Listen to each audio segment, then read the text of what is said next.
এদেশের অধিকাংশ মৌলবী স্কলারদের মোটা মাথা,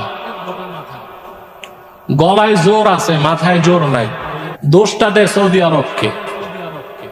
সৌদি আরব তো অনেক দূর থেকে এসে কিছু করতে পারে না, ফিলিস্তিনকে তুরস্ক থেকে আলাদা করে নেয়।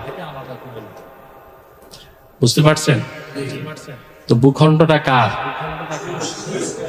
এখন সেখানে হস্তক্ষেপ করার 1 নম্বর অধিকার কে রাখে? কেন করে না তুরস্ক? এই প্রশ্ন কেউ করে না। প্রশ্ন করে সৌদি আরব কি করতেছে। আপনি ইরানকে দোষারোপ করেন কেন? আমি বলেছি মধ্যপ্রাচ্য অশান্তির জন্য প্রথমত দায়ী ইসরায়েল, দ্বিতীয় দায়ী ইরান। সুন্নাহকে গ্রহণ করে সশস্ত্র লড়াইয়ের মাধ্যমেই ফিলিস্তিনকে স্বাধীন করতে হবে। জীবনের সকল ক্ষেত্রে সুন্নাহের অনুসরণটাই আমাদের মুক্তি দিতে পারে।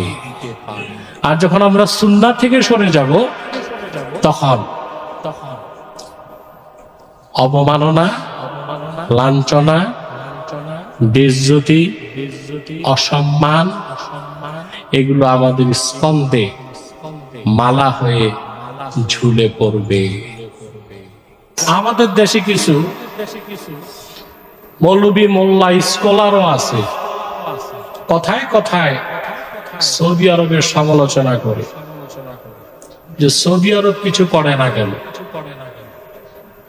তো সৌদি আরবের সাথে তো ফিলিস্তিনের বর্ডার নাই, আছে বর্ডার? বর্ডার হচ্ছে তুরস্কের, বর্ডার হচ্ছে জর্ডানের, বর্ডার হচ্ছে সিরিয়ার, বর্ডার হচ্ছে মিশরের।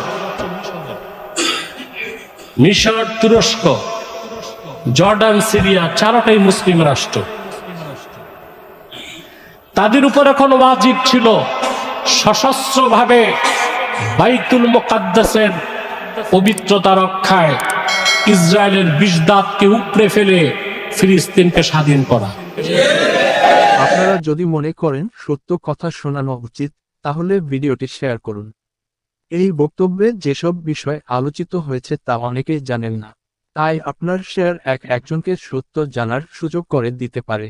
চ্যানেলটি সাবস্ক্রাইবও করুন, আর প্রতিদিন আমাদের নতুন ভিডিও দেখতে ভুলবেন না। জাজাকাল্লাহ খায়রান।